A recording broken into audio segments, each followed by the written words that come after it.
Well, to another big stalemate in Kenya today, the mediation talks spearheaded by the Law Society of Kenya to resolve the Supreme Court judge's retirement age issue appears to have collapsed. The LSK and the Judicial Service Commission members held closed-door talks at the Supreme Court but came out with nothing as both sides held their ground. KTN's associate editor Noah Otieno reports.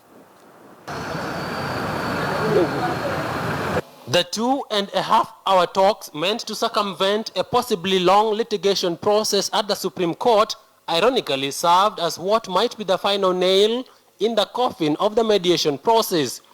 When they came out, there was no white smoke, there was no deal. It seems now that Deputy Chief Justice Kalpana Rawal and Justice Philip Tunoi may have to get their day in court to fight to stay as judges of the Supreme Court. The Law Society of Kenya did not succeed in selling what the two judges had put on the table. Justice Tunoi perhaps had the simplest demand. He wanted to be allowed to stay as a judge of the Supreme Court until the tribunal currently hearing bribery allegations against him concludes its process. Then he would retire after hopefully clearing his name. The Deputy Chief Justice Rawal wanted to serve until the end of this year. Then she would be willing to retire, but only after getting her benefits calculated to what she would have earned had she served till the age of 74 and full pension. The Judicial Service Commission was having none of this. The Commission responded by saying a superior court had already confirmed what the Constitution said, that the retirement age for the judges should be 70 years. JSC says it has no power to extend the retirement age or to confer benefits not allowed by the law. For that matter, the JSC says it is not willing to engage in mediation. The talks will not have concluded until Monday morning, so give me time to carry on with this process. Wait for the Commission. The Commission will give you a definitive statement. Barring any further attempts to rescue the mediation process before Monday, it now appears Rawal and Tunoi will be appellants before their comrades and boss at the Supreme Court. Now, KTN Friday Briefing.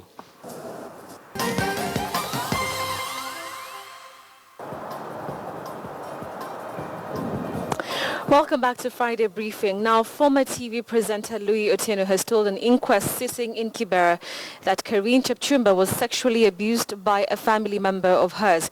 He further claimed that the deceased on several occasions had told him that Hosea Kili was not her biological father.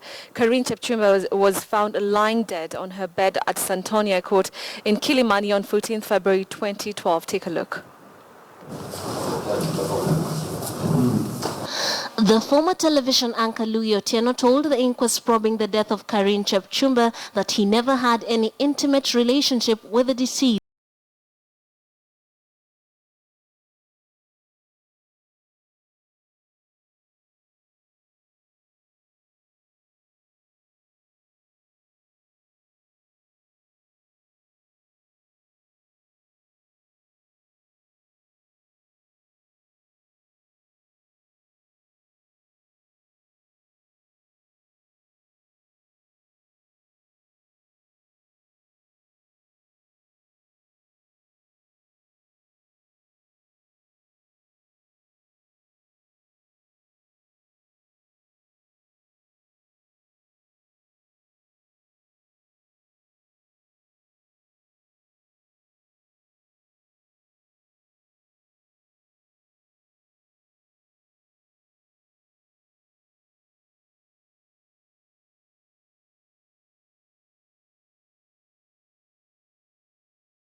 Made by the father earlier that his daughter incurred huge debts from friends and family to finance Louis Otieno's flashy lifestyle. On the fateful day Ms. Chepchumba was found dead, Louis Otieno says he was in Magadi not in Nairobi. I was in Magadi when I got a call from the OCPD Kilimani. According to her father, a post-mortem report indicated that she had been strangled. The file that still remains open has 2 witnesses that are set to testify on Tuesday, the 7th June. Louis was making his appearance at the inquest after having been adversely mentioned in connection with her murder. Karine Chepchumba, then 26, was found lying dead on her bed at Santonia Court off Kiricho Road in Kilimani, Nairobi on the 14th of February 2012. Trix Ingado, KTN News, Nairobi.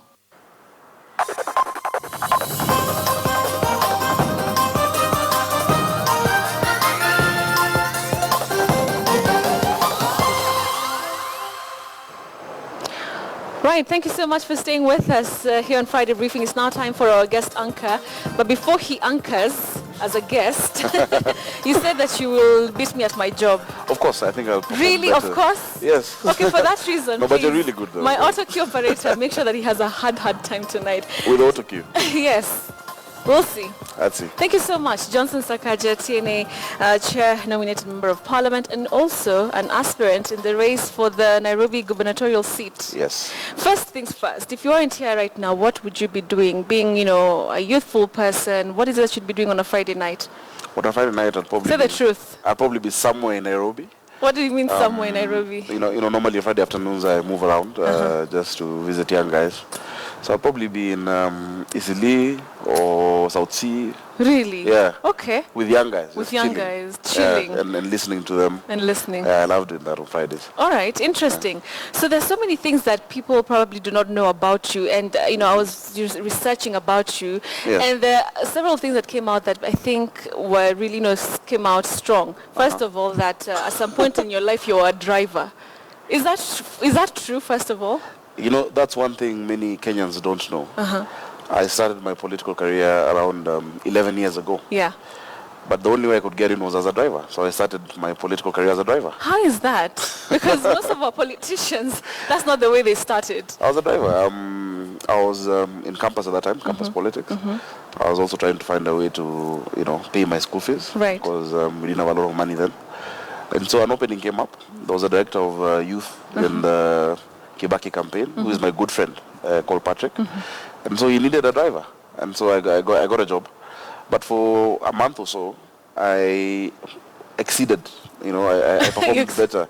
So, of course, when you go to meetings, he'd leave me downstairs, I wipe the car. Oh, then really? You did all that? Yeah, he told me, you have 2 hours. So I'd go back to campus, driving this big car. And they would be like, wow, look at this guy, Yeah. But then, here and there, I'd give him political advice, like, why don't you guys try this, try that. So very quickly, I became his personal assistant. Then now from the driver to the personal assistant. PA. Then I was in charge of the entire university's campaign. Then after that, it was just upward from there. But that's the thing about you, that, you did not start a political career, when we were seeing you on TV. It was actually in the background. Many years. Some people think I started a few years ago. Exactly. Yeah. But you actually started it when you're in campus. Yes. And you studied actuarial science. Yes. Okay, so why did you ditch actuarial, that trade? The profession. The profession, rather, and decide to go into politics? I think leadership has always been my thing. And for me, I don't see it necessarily as politics, but as leadership. Because leadership is not about positions. It's about influence in whichever sphere of life you are in. Now, it just so happened that throughout my childhood and growing up, I was always in positions of leadership. What do you mean? So in the family setup, let's say when you're like, say 10, what sort of leadership position did you take that time? I'll give you an example. When I was in class 1, there about 6 years old, 6 years of age, I actually led a strike. What? In my estate, I led a protest. Okay. Because where we were staying, we had our neighbors. I grew up in Gara, and our neighbors was a community of Asians, and the place was very clean. The grass was cut. Yes. The houses were very, well painted. Ours was not. So, I told the kids, we deserve better. So can we protest this? Yeah. Okay. So we actually had placards and we went round, and our parents took action for like a month. The parents took action? Yes. Then we went back. Okay. And of course, growing up, I was a prefect in school. I was a head boy. I was a captain in Lenana school. So it's always been there. But I've always felt a very heavy calling towards leadership, and especially at a time like now in our country, where we have a huge generation of young people who actually need to wake up from the apathy, the slumber of apathy, and just get involved in building this country. But that's interesting that you mentioned that, because I mean, I want to take you back to the time that you became the chair of TNA. Yes. I mean, at that point, were you like, goodness, this is crazy, or did you know that it was bound to happen at some point? You see, because you were 27, right?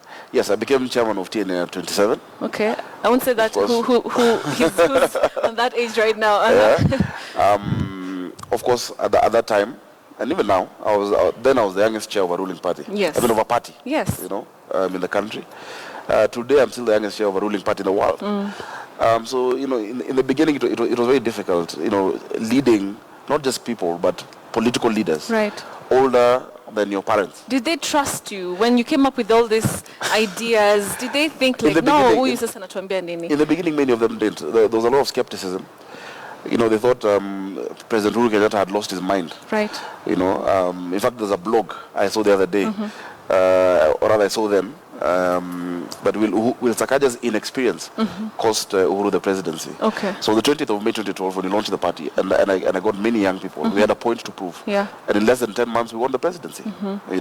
So, I mean, with time, the older people within the political sphere have come to respect me. And we may not always agree on everything, but there's actually that respect, and people no longer look down. Right. Because I was encouraged by the words of the scripture in the book of Timothy. Paul tells Timothy, "Don't let anyone look down upon you because you're young, but set an example, to the believers in word, in your speech, in your actions." Okay. And that's what I've held true to till today. So you know your Bible too. All right. So let's fast forward, and being a nominated member of parliament, Yes. there's a lot of concern, especially right now across voters in the whole country, of people wanting more from their leaders. Like you mentioned, leadership is a calling, and there's a point to prove when you're a leader. What is the one thing that you could say that you've been able to achieve in your capacity as nominated member of parliament? You see, the first thing I've been able to achieve, beyond even being nominated member of parliament, just by being in leadership, is that today more Kenyans believe that young people can actually lead, and that it's not just about youthfulness. It's about bringing a more sober outlook to things. It's about thinking about the future of this country and vision. And so I've enabled many young people to also believe in their own abilities. That for me is the biggest achievement. But for the last 3 or so years, I've been in parliament, and the work of a legislator is to make laws. I'm very grateful to God that I've had the strength to pass a number of bills. The first one was 30% procurement opportunities for youth, women, and persons with disability. That was my hallmark legislation. It was part of the Jubilee Manifesto. It's something our president and deputy president really believe in, and so I was proud of that. And now we are, of course, strengthening the monitoring mechanisms. Soon I'll be releasing, because we strengthen the law, the list of shame, the counties that are not giving youth and women business, and the ministries at the national level. The second piece of legislation I've been able to pass, which again is very exciting, is landmark law, is the National Employment Authority Act. Too many of our young people have lost hope in terms of looking for jobs, looking for employment. And for the first time, we have an authority that will create job centers in every part of this country, where no matter who you are, no matter where you're from, no matter what your surname is, you have an equal shot at getting employment. And this is going to happen. It's not just in the books. It's going to happen. The law passed. The president assented to it like 2 months ago. Right. I've been able to lobby, and we've secured from the national government 200 million shillings so far to set it up. Right. We're talking to a lot of donors. We've been talking to people from across the world on how they can support it. Centrelink in Australia, we have the UK, we have many countries. Right. So very soon, and in the coming financial year, we'll start seeing job centers. And you see, this is some of the things, because I've legislated, I want to also implement in Nairobi as governor. It's interesting that you bring up the issue about being the governor of Nairobi, because it seems like you're doing really well in your position currently. And the question has been, do you have enough experience to take on a city like Nairobi? So what is it that you will be for Nairobi and Nairobians that Evans Kidero is not? You see, the first thing is that many times experience is the good name we give to our past mistakes. So if it is experience of leaving a trail of disaster in companies you've managed, if it's experience of being a leader of insults and whatnot, that experience I do not have. What I have is vision. Despite being in politics for 11 years, I've been able to show leadership in the roles I've been given, and delivery and results. Now, what do Nairobians want? Nairobians want, first of all, and which is my the basic foundation of my political philosophy, that every Kenyan, even before Nairobi, wants the same thing: to go about their lives peacefully, to make something out of themselves, and to guarantee their children a future. So what do they expect from a governor of Nairobi? Number one, a Nairobi that is working. A Nairobi where we have equal opportunities, fair opportunities, a fair shot at life for each and every body. We collect more than 30-40 billion shillings, in total, in terms of the budget. The county collects 11 billion. I think it's actually much higher, but what is quoted is 11 billion. But Nairobians are not seeing services. Garbage is not being collected. The roads are terrible right now. I was in Umoja just the other day.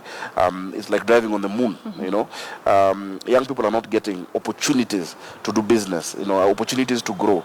We're not taking health services to the lowest informal settlements, despite all of this money. Right. And the first hindrance towards doing that is the fact that we have had politics mired, one in tribe and in corruption. So you need a leader who is resolute enough to weed out the cartels, the corrupt cartels that we have. And the only way you do it is by not being part of the cartels. That's the first way. Secondly, by automating systems to the greatest extent possible. So human interaction with cash goes down, and then delivering those services that are required. Right. Now, for the time I've been in leadership, and it's something I hold close to my heart, I believe leaders must have integrity. I don't have a single scandal. I don't hope to start having one now. Right. I'm young. I'm 32. Yes. I want by the time I'm done with Nairobi, I have a clean record still. Yes. So for me, it's really not about me. It's about what we can be able to do to transform this great city of ours. All right. Now, the thing is, Sakaja, and I've followed you on Twitter, and I've read articles that are talking about what the kind of vision you have for Nairobi. Yes. But the question always goes back to how will you be able to win the trust of the voters here? Because you see, all these ideas are things that we've had. Some of them we've had before. We've heard about looking after the youth, cleaning up Nairobi, and all these other great things. But once this person is elected, it takes so much time. Sometimes it happens. Sometimes it does not. So what is that thing that you will do as Sakaja to win the hearts and the votes of the people here in Nairobi? You see, the first thing, I know the people of Nairobi they're not stupid. You cannot fool the people all the time. Yes. And the people are able to tell a leader who is genuine, who's coming from a point of sincerity, and actually wants to work for them. Secondly, if you look at a track record of delivery, that in the past 3 years I've been able, for example, in my position in Parliament, to sponsor 4 bills. I only mentioned 2. I have 2 others that are in the pipeline, that are being done. In a parliament of 349 members, where very many others never even introduce a motion. If you look at how I've managed TNA as a political party, and to where we are today, I think that track record can show people that, look, this is a guy who's about delivery. And I've been extremely resolute about my leadership. Now, if it is about trust in terms of whether I can deliver, I think at some point, people have to actually believe that it can be done. Because I can't say, give me 1 year to practice, then I show you. I've not held that kind of an executive position, and which is the same case as with many other governors. I've had people asking that you've just been nominated. Why do you want to jump and be elected as a governor, and you've not even been an MP, elected MP or MCA? But many people don't realize, out of the 47 governors we have today, 36 also have never held any elective position, leave alone being a nominated member of parliament. So leadership is the ability to show in many ways, not just in putting up a dam here or whatnot, but in terms of the character of the person who is asking for the position of leadership. So then what happens if you don't succeed? What happens to Johnson Sakaja, this politician in the making? What happens next if you don't win come 2017? In the highly unlikely event. You see, all right, because it's a tough contest. I mean, the people who you will be going against, people who some of them are right now in leadership positions. Of course, there's a sitting governor and the many others. Exactly. I have no plan B because I believe that we can actually do this. I've interacted with many Nairobians who are saying it's about time, you know, and they're fed up with leadership that has no, you know, space for them, that is not engaging them. The people are not feeling that they're participating in this city. Right. So for me, I think the plan is to win. Plan B is to win. And plan C is to win. Okay. And I believe we can do it. I am confident and I have that hope that this match is unstoppable. Because one of the things we're going to do, you know, the tone of politics for a long time, even in the city, has been extremely tribal, you know. We have people who are running because they're coming from a certain community and they're saying that my community must take it this time. People asking Sakaja, can you go to your community and be... Nairobi does not want a Luya governor, or a Kikuyu governor, or a Luo governor. It wants a governor for Nairobi. And in this one election, the young people of this city are going to pull a very fast one. And the women and many other sober Nairobians are going to pull a fast one on that tone of politics that has been extremely negative and that has held us back from achieving greatness. Last year, we had two very important guests in Nairobi. We had the Pope, His Holiness. We had Barack Obama, and they said the exact same thing, that Kenya is a country that is standing at the cusp of greatness if we deal with two things, tribalism and corruption. All right. And those are the two things we must start with in this election. Especially here in Nairobi. Especially in Nairobi. And especially at City Hall, you know, the cartels that, are causing chaos there. Yeah. But very quickly, because now it's time for you to, to try to take my job away. Do you have faith that your party will have you as the flag bearer for Nairobi, the Nairobi gubernatorial seat? You see, within my party, there are very many, there are a number of contestants who've come up. There are probably going to be more. What I believe in, the systems that we've already been able to put in place, even in the last election, is that the best candidate will win, Okay. And it is not the party that will install a leader. We will go to the people, and we'll have a very free and fair nomination process. At that time, of course, we will then be in Jubilee, within Jubilee Party. We'll have a nomination process where the leader that the people feel can represent them best, and that can deliver and that they trust, then becomes the governor of Nairobi. Okay. And I'm confident that we'll be able to do that. And even within the party, we have a number of candidates. I don't see any of them as my opponent, and I tell them that you're not my opponents. I'm not fighting against you. Right. You're actually allies and partners. And ultimately, we'll have only one candidate within Jubilee. We'll move together. Our opponent is the man sitting in City Hall today, Governor Kidero. Okay. That is the man we want to unseat. Miguna has also said that, he's coming for that seat too. What do you think about him? Do you think he stands a chance? Well, I cannot deride any opponent. I think I'd just like to welcome him to Jubilee to participate in the process. All right. Fine. So let's do this. Let's walk to the news set. Okay. Enough of politics. Wow. So your kids, your two boys, is it? Yes, I have two sons. Two sons. JB Are they and watching TJ. you? Are they watching you right now? They're asleep right now. They sleep at 8. Asleep. They couldn't stay up to watch Daddy read the news. I'm sure the mom will woke them up. Okay, They're fine. probably awake. What kind of a dad are you? What kind of a dad? Yeah. How many kinds are there? Well, the responsible, irresponsible, one that has time, one that doesn't have time for, especially being, politician, especially one in they're making for a seat like Nairobi. Do you have time for them? I make time. I try at least twice or thrice a week to drop them to school. Right. Or pick them up from school. The kind of dad I am, I know I love my kids to death, so I try my best to make time. I think if something is important to you, you'll always find time. No matter how busy you are, you'll always be able to find time for them. Agreed. Yes. Okay, fine. So there you go. Time for you to read the news for us. I've never seen you do this. I've seen you do quite a number of things, but not this one. Okay, so the fine. news here or there? No, it's there. You have to look at the people. Now, these are some of the people are watching some of the voters. Yes. So let's see if you know English. So I'd have put my own script if I'm talking straight to them. So I want you to introduce yourself again and then take it away. You can see clearly? Yes, I can. All right, fine. Take it away. Have fun with it. Thank you. This is Sakaja Johnson. I'm today's news anchor and incoming governor of Nairobi, hopefully. Kangaroo mother care is a continuous, prolonged early skin-to-skin contact between a baby and mother for at least 18 hours a day. Research and experience show that KMC is at least equivalent to conventional incubators in terms of safety and warmth for preterm and underweight infants. But it's not just mothers who can provide it. We take you to Bungoma County, where a KMC project is saving lives of many infants, and fathers are also the ones providing it. Beautiful. beautiful, beautiful, beautiful. There are children who come before their time, before 37 weeks.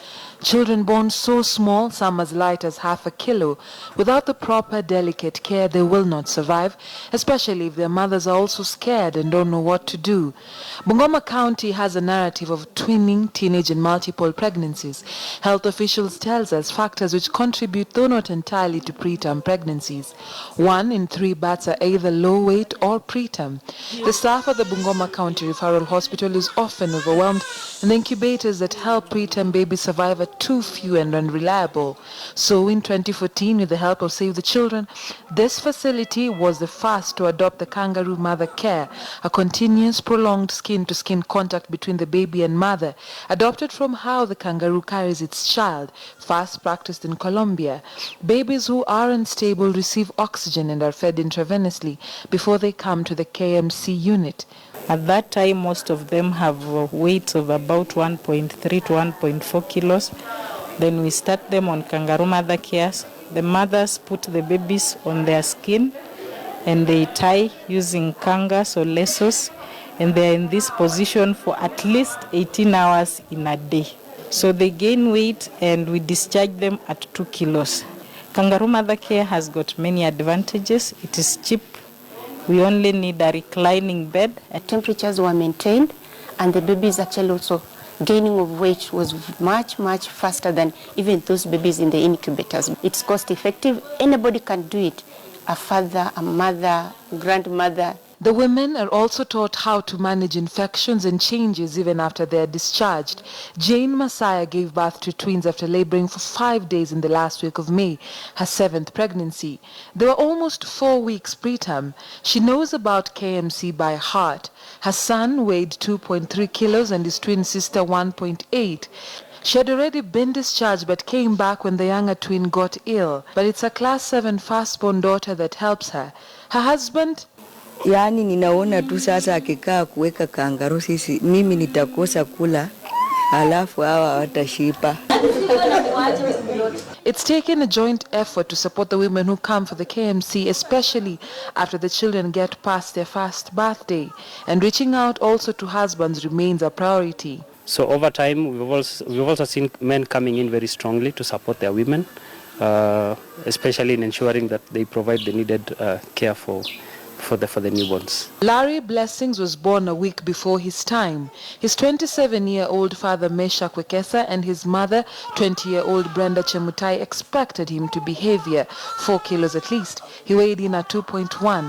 Mara ya kwanza nilihisi kwamba sasa mimi mwenyewe nikisaidia kufanya kangaroo ile hali sina matiti ya mtoto kunyonya.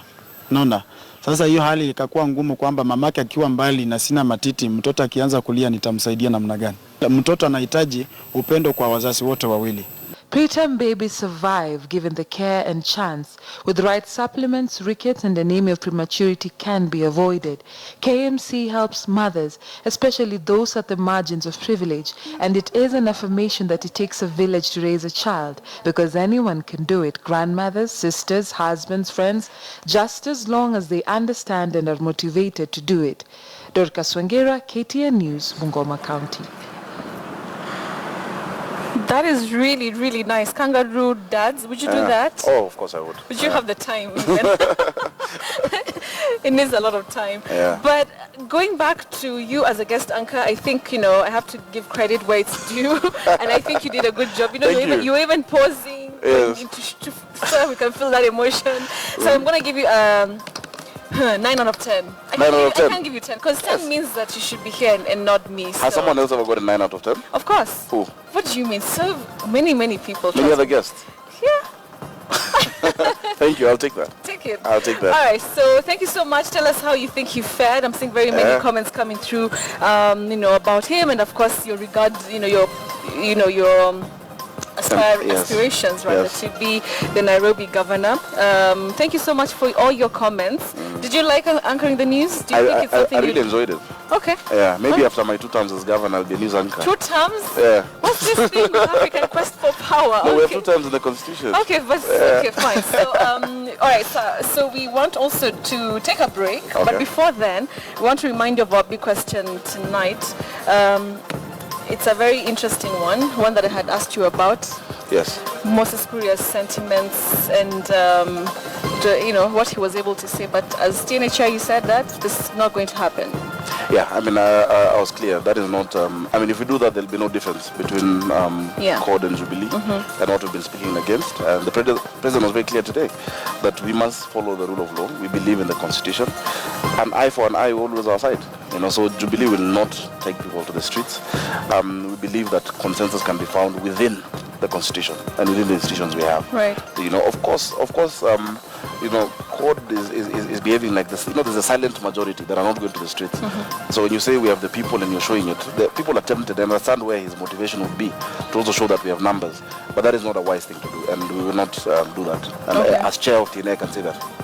All right. Yeah. Fine then. So we want to remind our viewers of our big question this evening. Is in regards to that. The Big Q in association with DSTV.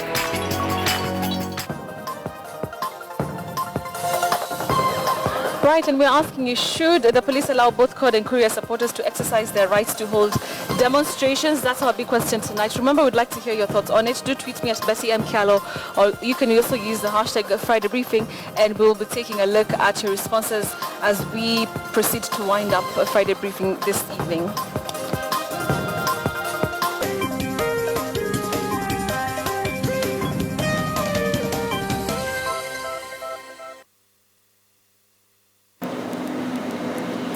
A very good evening and welcome to KTN Business. My name is Abi Agina. Let's start off with a look at some of the stories we have for you this evening. Well, mention the brand name Mahindra and it evokes memories of the rather ugly, clumsy and clunky automobile from India that was purchased for police duties in Kenya in the late 90s. While 25 years later, Mahindra is back in the market, but this time with a luxury SUV offering that it calls world class and which it says will banish their negative image forever.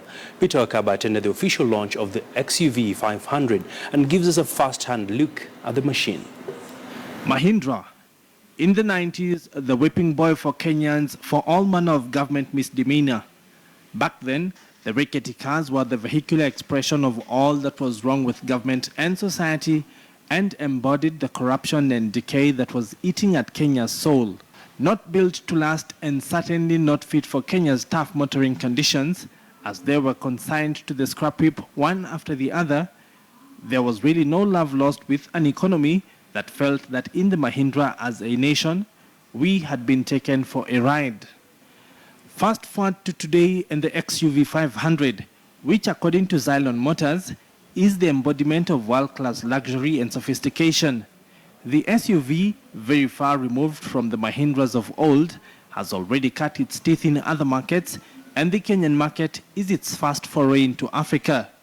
We at Xylon Motors and Simba Corporations are very proud of our achievement since we launched the Mahindra brand back in 2012. And this is for a number of reasons. First, our annual sales of Mahindra has continuously risen on year to year. We started with a small sale of 19 units in 2012. Today, we are tenfold of that amount, the target of 240 units in 2016. Xylon Motors is a subsidiary of the homegrown Kenyan conglomerate Simba Corporation. They took over the Mahindra franchise from Kamsons in the year 2012. Secondly, it is fair to say that the establishment of the world-renowned Mahindra brand has been well and truly achieved in Kenya over the last 4 years.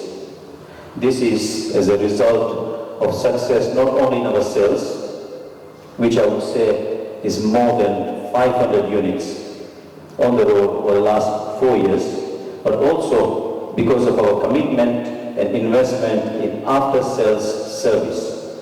With its new lease of life in the Kenyan market, Mahindra look quite ready to challenge for market share and is expected to turn the heads of newer families as well as young urban professionals. Certainly a far cry from its humble beginnings. Peter Akaba, KTN News.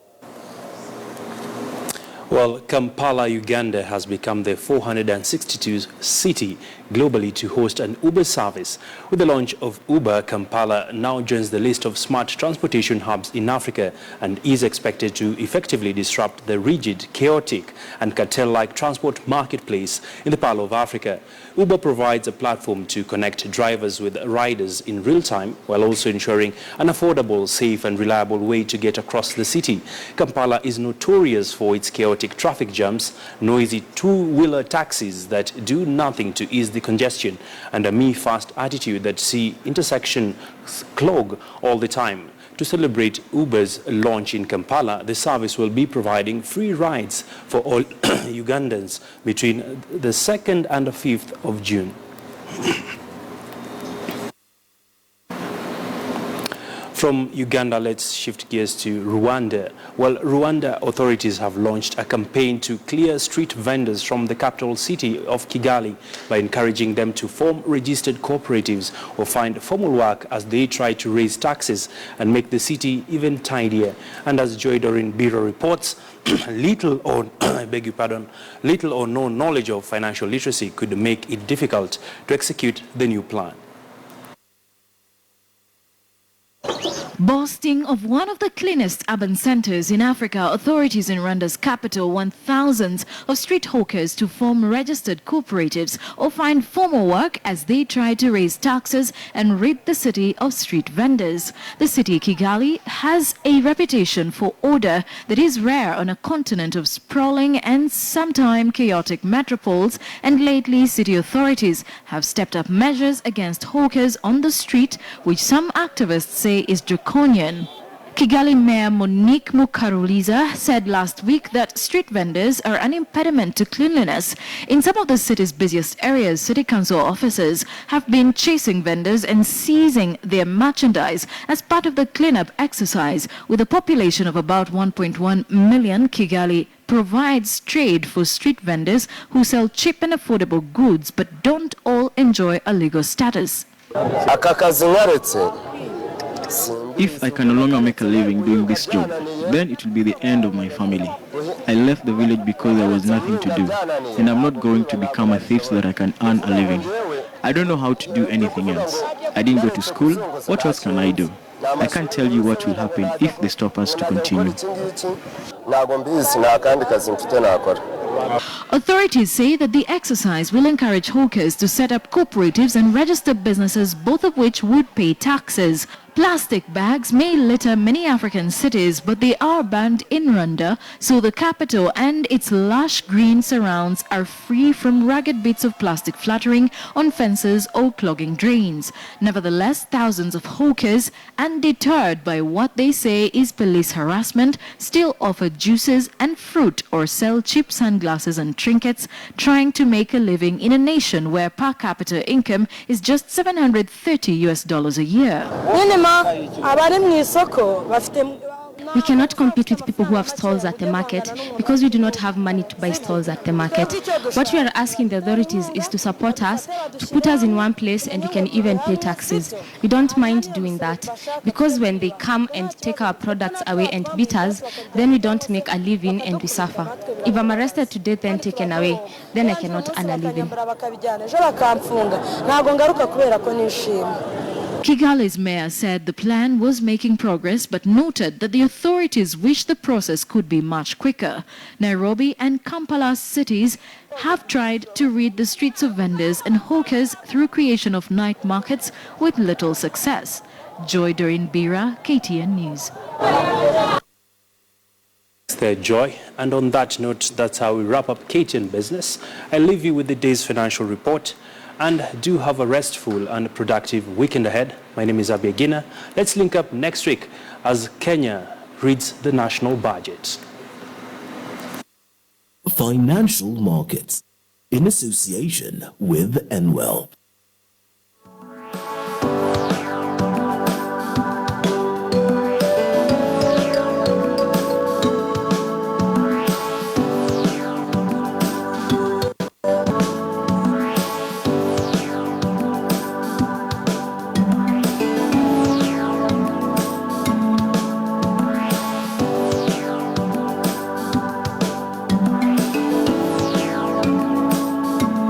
had the business of today. It's now time to mind our language, time to learn the proper English pronunciations. And so, let me bring in Willis, the word master, coming to us live from Kisumu County. Willis, it's great to see you. How are you? Fine, thanks, Betty. You look marvelous. Are you marvelous? Camaraderie. The lady that is the lady you know has told me she is looking marvelous. Then I told her, marvelous? She said, marvelous. Then I'll use the word for this occasion. Okay, thanks very much, Willis, for that. I appreciate that. But of course, let's now begin with Word on the Street. Let's listen to what our dear Kenyans had to say this week.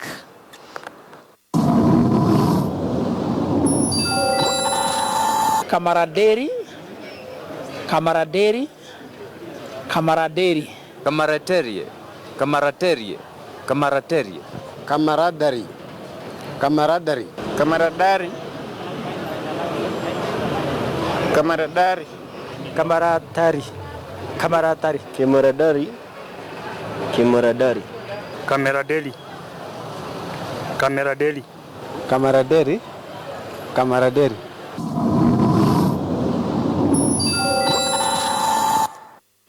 All right, Willis, so I've had camaraderie. I don't know where the T came from, but, you know, we're always learning here. So talk to us about that word that means a mutual friendship between two people who spend a lot of time together.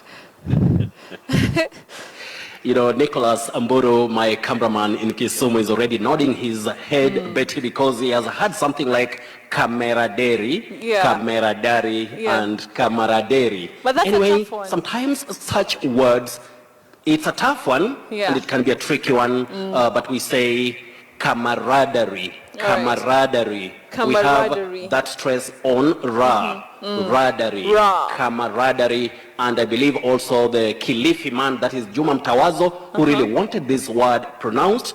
I think he has had it from the streets, but we say camaraderie. I'm lost. Camaraderie. Camaraderie. Got it. Willis got it. Camaraderie. All right. Okay. So let's move on to the next word. This one we hear a lot.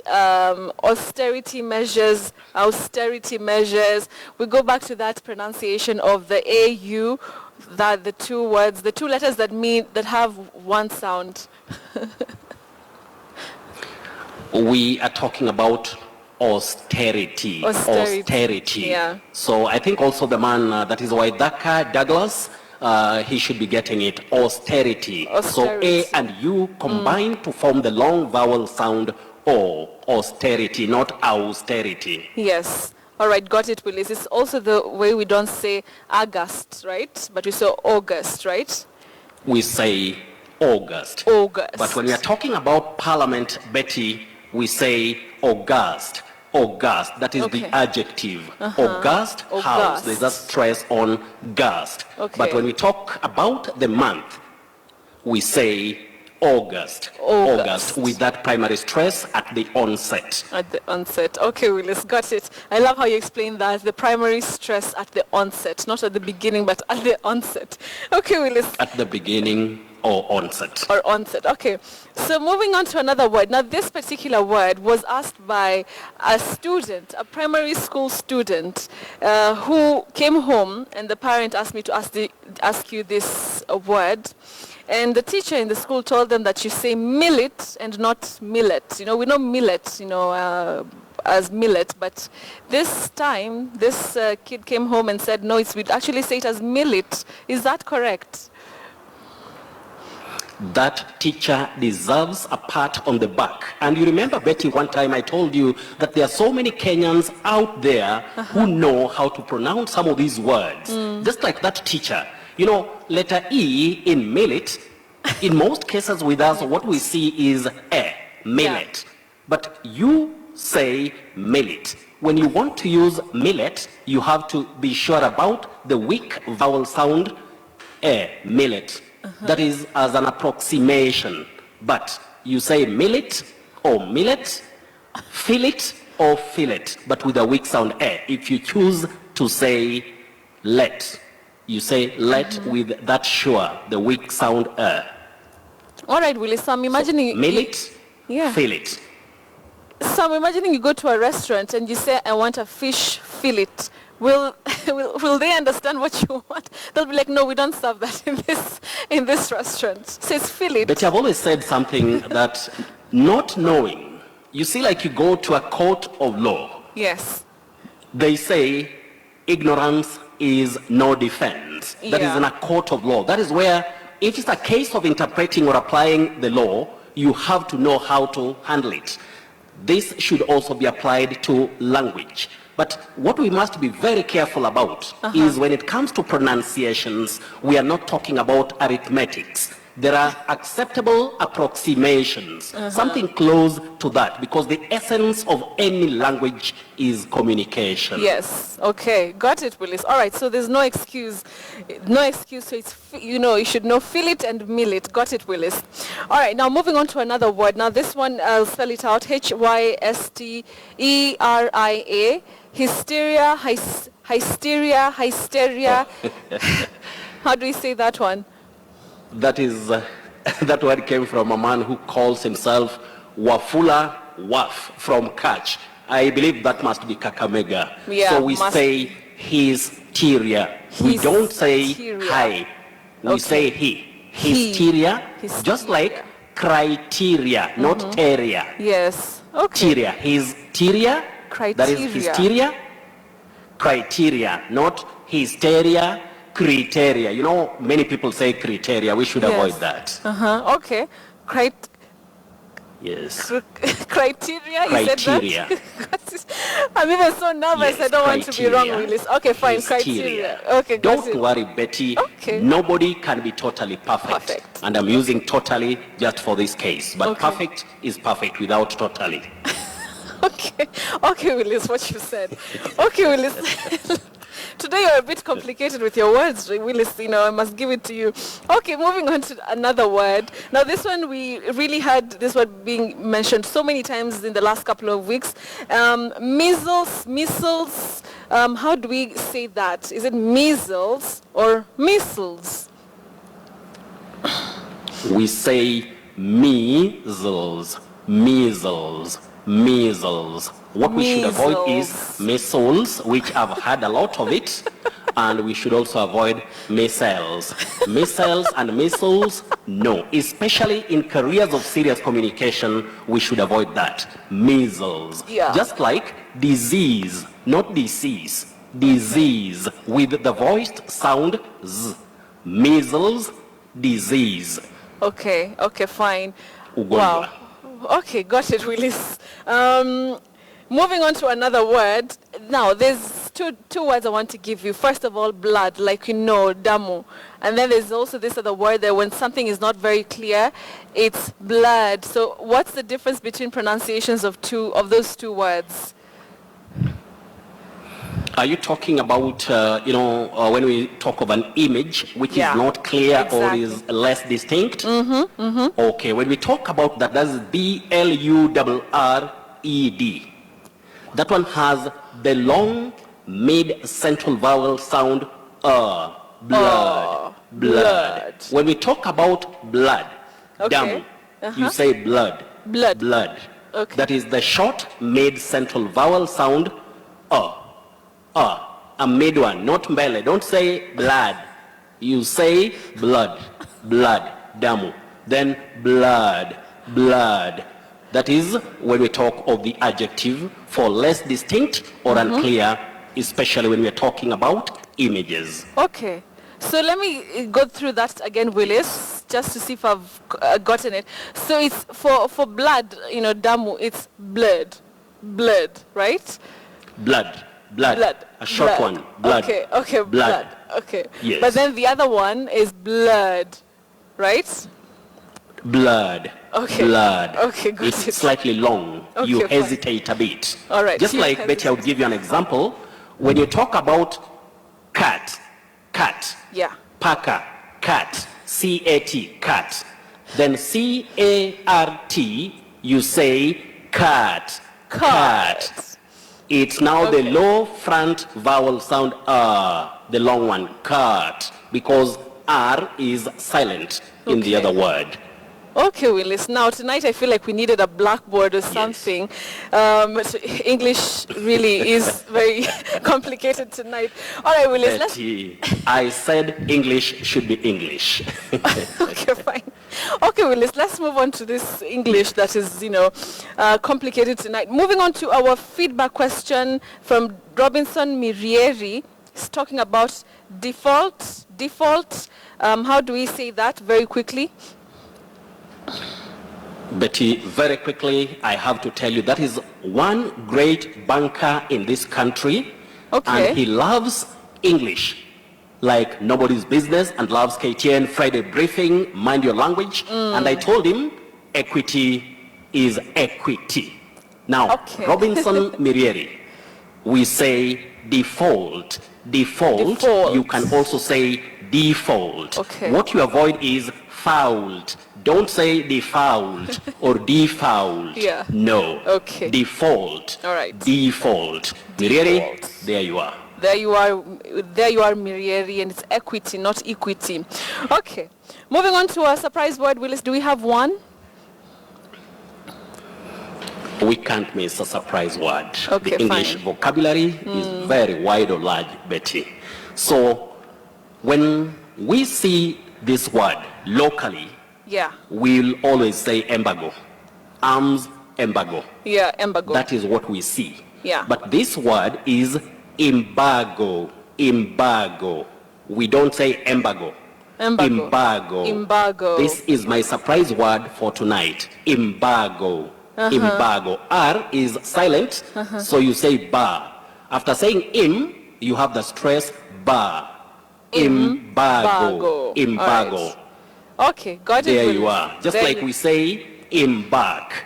Okay. Embark. Oh, not embark. Not embark. And Embark. finally, Betty, is the two words that confuse people. When you look at these words, you may be lost for what we may say which is which. Do I say poultry, poultry, and all that? So when we are talking about very small, that is the word, the one which is, P-A-L-T-R-Y. We say poultry, a poultry. But locally, you'll hear of poultry. Yes. Many people say poultry, which is not accurate. You say poultry, just like we have salt, not salt. Chumvi, salt, not salt. Okay. So don't say poultry, we say poultry. Poultry. But the second one, you have the slight vowel glide, that is the diphthong O, poultry. Poultry, that is the lower word. Okay. Poultry and poultry. Betty, we are together. I hope so. Yes, we are together. That's quite a surprise, Willis. I mean, most of us have been pronouncing the second one wrong all our lives, so it's great to know how to correctly pronounce them, Willis. Thank you so much, Willis. Do you have any more time, even about 2 seconds for me? Well, Willis, I think we will do this. Let's carry the next words to the next week. Friday. Yeah, to next week. And of course, if you have any pressing questions. We've had... Yeah. No, I just saw some, there are so many people have sent some, SMSs because, mostly they're talking about, loving KTN, Friday briefing, mind your language. Then I told them, some of them, the words like cathedral, not cathedral, often and often, both are allowed or acceptable. The boas, that is, B-O-U-R-S-E, that is boas. We have tempestuous. We have Hamlet or Hamlet, invitation, not invitation, and then we have actuarian. The list is just too long. The list they can always be in touch with me at Willis Ochieng 1. All right, Willis, thank you so much. Some of those words, we'll tackle them next week, God willing. Thank you so much, Willis, the word master. They're coming to us live from Kisumu County. Remember, if you have any pressing questions that cannot wait until next Friday, you can always catch him on his Twitter handle at Willis Ochieng 1. This has been Mind Your Language right here.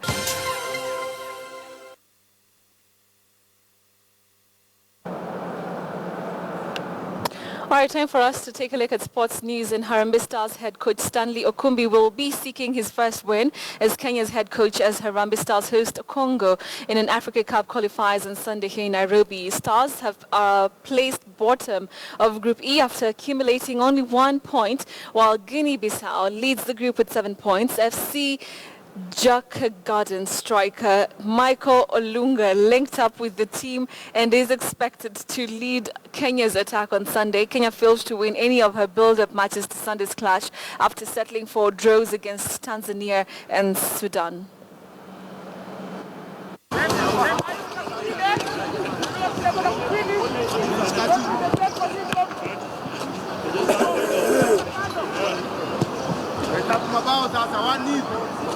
You can say that every game comes with its own different style of play and different opponents. If you look at Congo, they are a good side. They are ranked well high above us, but we do not fear them.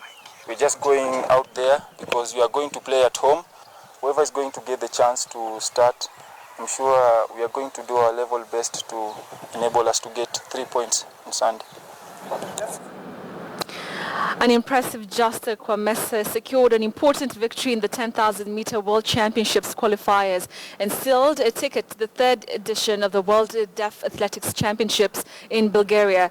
Kwamese clocked 41 minutes, 10.05 seconds to win ahead of second-place Masi Payai, who crossed the finish line after 42 minutes, 10.8 seconds, while Sarah Wairimu came in third position. In the men's 800 meters finals, Kevin Wadhika was victorious with a time of 1 minute 54.5 seconds, while John Koech was second, clocking 1 minute 54.6 seconds. The 200 meters men's finals had a fair share of competition, with David Wamira having the final laugh after winning in time of 21.93 seconds ahead of second place Paul Simiyu. The Kenyan team is shaping up for the World Deaf Athletics Championships, an event that will be held in Bulgaria from 25th June to 3rd of July. The 64th edition of the Safari Rally heads into Nakuru County on the weekend of the 11th to 12th of June, where drivers will be expected to cover a grueling 150 kilometers to Elementaita. 6 times champion Carl Tundo will be defending his Nakuru Rally title as he faces off with Ian Duncan and defending champion Jasprit Shate. Two drivers Leo Vares and Eric Bengi and Sami Nyori will be up against each other, anticipating an improvement in their rankings. Canada's Moez Malik Abdul will be making his debut in the outing, while Natasha Tundo will be navigated by Chantal Louis Young in the rally. In the pipeline.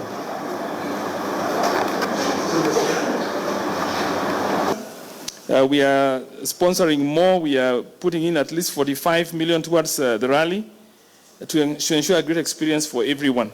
Up to now, we had 43 entries as of today. Paid for, we have few guys who have not paid, so we are not counting them yet. So we expect to get about 50 cars by end of tomorrow. Anthony Wahome made a gallant performance as he steered Spurt to a 3.5 win over Minute Maid as the Samsung Coca-Cola sponsored Focus and Nestle Cup Polo Championships kicked off at Manyata Polo Club in Gilgil yesterday. Now Wahome and Pete Griffiths each scored 2 goals for Sprite, while Jonathan Stitchberry replied for the winners, having started the match with a half-goal advantage due to their low handicap compared to their opponents. Tuck Rack team of Gideon Moyes, Sasha Craig, Ben Stonewig and Will Millen hammered Nairobi Bottlers 8-2. The Sunny dismissed Stony 4-3 in a tough but entertaining match. Omwakwe Arunga scored all the 4 goals for the Sunny, while Tiva Gross and Kim Abani replied for Stony.